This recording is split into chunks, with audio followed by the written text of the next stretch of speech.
CPB 후에 이제 LV 페일러에 대한 어떤 그 서로 다른 어떤 진단들에 대해 말씀을 드리고 있는데, 여기서 부적절한 이 가스 익스체인지가 있을 겁니다. 그래서 부적절한 가스 익스체인지라면 이제 산소의 공급이 부족해지는 거고, 아니면 CO2의 이 제거가 이제 또 부족해지게 되는 겁니다. 이건 여러 가지 원인에 의해서 발생을 할 텐데, 이 하이폭시미아가 발생하는 경우 이게 이제 불충분한 이제 FiO2가 있을 수 있습니다. 이거는 언제 또 뭐 체온을 올린다거나 이런 경우에 이제 그 산소의 이제 요구량도 이제 디맨드도 올라가기 때문에 뭐 FiO2를 좀 더 상승을 시켜주는, 뭐 물론 이제 ABGA라던가 이런 걸 통해서 해야 되겠지만 상승을 해줘야 되는데 그렇지 않은 경우, 그 다음에 그 어떤 이게 레지듀얼한 이제 아틀렉타시스가 있어서 이제 산소가 잘 공급이, 이 벤틸레이터에서 공기가 잘 이제 주입이 되지 않는 이런 경우가 발생을 해서 일단 어떤 이 불충분한 가스 익스체인지가 있을 수가 있습니다.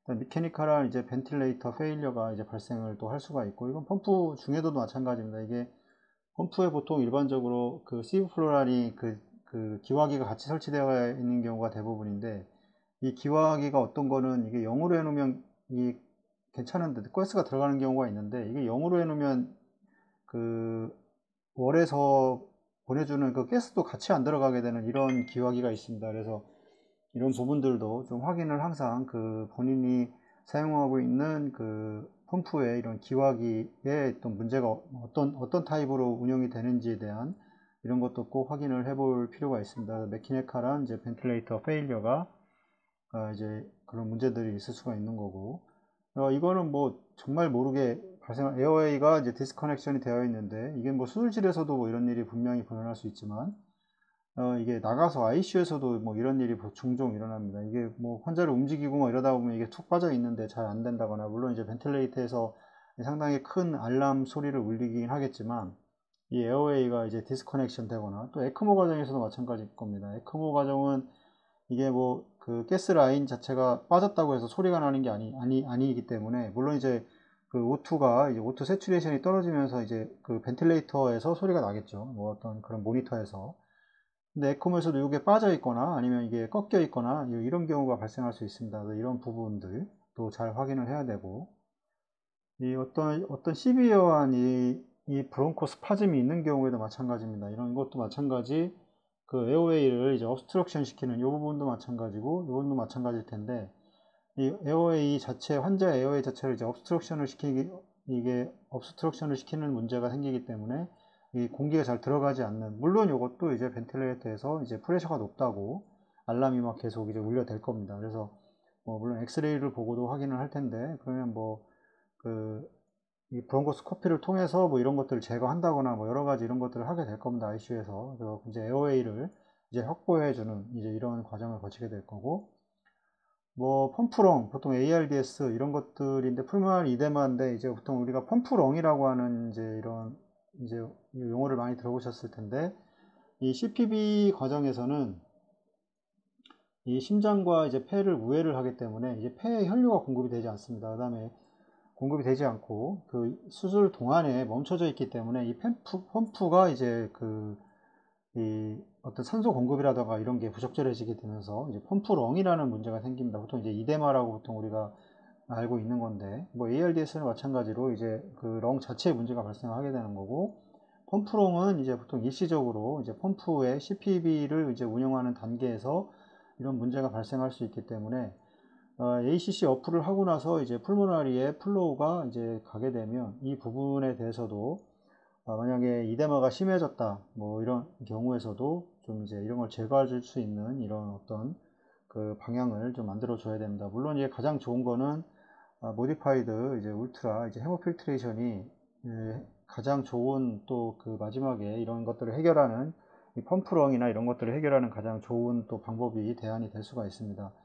소아에서는 효과가 좋다고 얘기를 하는데, 어덜트에서는 뭐 반반이다 얘기합니다. 그래서 하나 안 하나 뭐 비슷하다 그러는데, 뭐 반반이라는 거는 50%는 좋다는 소리이기 때문에, 그래서 이거는 항상 뭐 했으면은 하는 뭐 그런 저의 개인적인 생각은 있습니다. 이 서전마다 그래도 귀찮아 하시고 안 하시는 분들도 계시고, 뭐 안 해보셔서 몰라서 그렇게 안 하시는 분들도 계시는데, 그러니까 이런 부분들은 좀 한 번쯤은 이제 그 말씀을 드려보는 건 어떨까 하는 생각을 좀 개인적으로 해봅니다.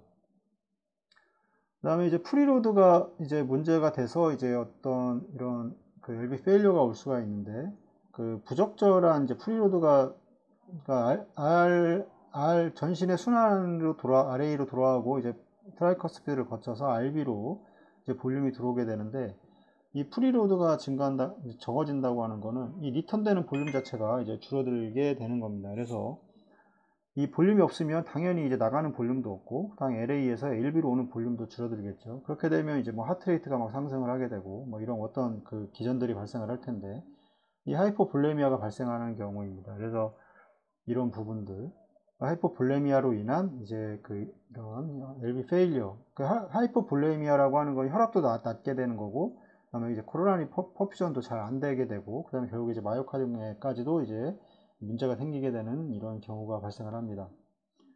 이 아트리얼 컨트랙션이 사라진 거, 뭐 그 사이너스 리듬이 이제 아닌 것들, 그러면 이제 이 A가 수축을 해야 되는데 하지 않는 경우들입니다. 그래서 이런 부분도 마찬가지로 이 프리로드가 결국에는 이제 하이포볼레미아가 발생을 하는 거죠. 그래서 이 부분도 하이포볼레미아로 이제 프리로드의 감소로 인한 이런 문제가 발생할 수 있고, 이 프리로드가 이제 증가를 해서 발생되는 경우가 있습니다. 익세시브한 프리로드가 증가하는 경우인데, 이거는 이제 이 프리로드가 증가한다는 거는 심장이 늘어난다는 소리입니다. 이게 과도하게 늘어나게 되면 이제 디스텐션이 되면서 이 심장의 기능이 떨어지게 되는, 그래서 이 카디악 어떤 구조에 이 디스텐션으로 인해서 이제 발생을 할 수가 있습니다. 그래서 위닝을 할 때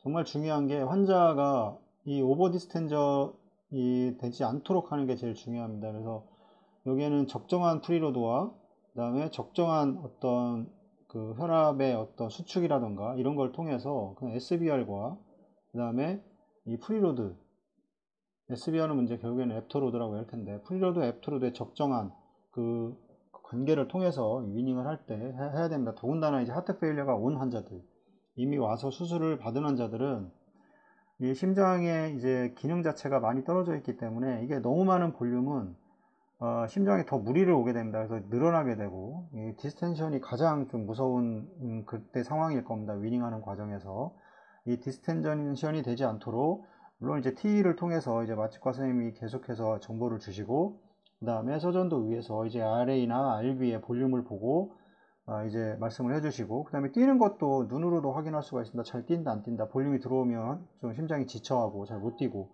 이런 것들을 이제 말씀을 해주시기 때문에 이런 모든 정보를 다 바탕으로 해서 이제 위닝을 잘 진행을 해야 됩니다. 이 디스텐션은 상당히 좀 그 좋지 않은 그런 원인을 가져올 수 있습니다. 그래서 더군다나 이제 뭐 EF가 뭐 정상인 55% 이상인 사람은 뭐 크게 문제가 되지 않겠지만, 이렇다 하더라도 이 위에서 보신 이제 마이오카디움이 프로텍션이 잘 되지 않는 경우, 이런 경우에도 일시적으로 떨어져 있을 수 있기 때문에 이 CPB 초기에 항상 조심을 해야 됩니다. 위닝할 때. 이 위닝 과정에서 이 마이오카디움의 이제 디스텐션은 이제 좀 상당히 좀 치명적이라고 할 수 있습니다. 그래서 특히 소화하는 경우는 더 마찬가지고, 그 다음에 뭐 리퍼퓨전 인저리가 있을 수 있습니다. 피가 안 가던 게 이제 그 뚫리게 되면, 리퍼퓨전 인저리는 이제 이 혈관이 있으면 이게 막혀 있었는데 이 부분을 연결해서 만약에 이제 혈류를 가게 했다. 그렇게 되면 이제 무슨 문제가 생각하냐면, 이 뒤로 안 가던 이제 칼슘이 이제 분포가 되면서 이 더 이제 문제를 컨트랙션 시켜버리는 이런 문제를 발생을 시키게 됩니다. 그래서 이게 그러니까 리퍼퓨전 인저리는 결국에는 이제 칼슘에 의해서 이제 좀 발생을 하게 되는데, 더 이제 수축을 해버리는 뭐 이런 경우가 발생을 할 수가 있습니다. 그래서 이런 부분으로 인해서 이제 이런 부적절한 플로우가 이제 발생을 할 수 있을 겁니다. 뭐 VSD도 마찬가지로 이제 문제를 이제 일으키긴 하긴, 이거는 결국에는 이제 프리로드가 이제 증가를 하게 되는 이런 문제가 될 겁니다. 그래서 결국에 이제 풀모나리 쪽에 이제 압력, 그런 그 프리로드로 인해서 압력도 올라가게 되는 이제 이런 문제를, 또 볼륨이 많이 가게 되면서 이제 이런 문제가 발생을 하게 됩니다. 그래서 이런 거에 대해서 좀 인지를 하시면 될 것 같습니다.